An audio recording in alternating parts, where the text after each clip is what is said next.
Welcome.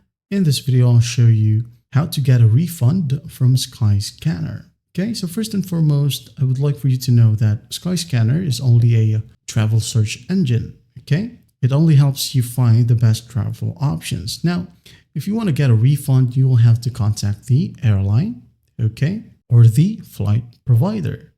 Okay, for example, you have booked with American Airlines, Philippine Airlines, Air Asia, wherever it is. You'll have to find their contact number, okay?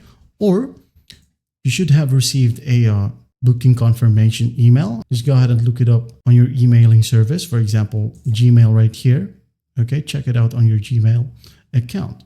You'll be able to find the airline, okay? Also, you can go ahead and find it from the Skyscanner app or website, but just tapping in your profile, okay? Then go ahead and go to your bookings right here.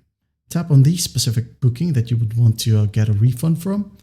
Then, once you have located the travel provider, you can now go ahead and open up a web browser. For example, you have booked with Air Asia.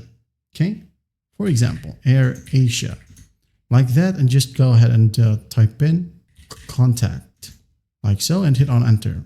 And then here you'll be able to find the Air Asia website or American Airline website. Then you'll be given a number, okay? When we click on this link, make sure that you only call a number that is from the airline itself. Don't call any other numbers or don't click any other links, all right? Be cautious. Right here, we have numbers from Australia, mainland China, Indonesia, Japan, and other countries, okay?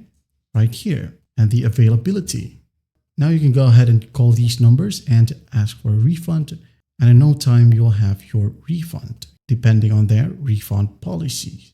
Well, I hope this video helps, and I'll see you in the next one.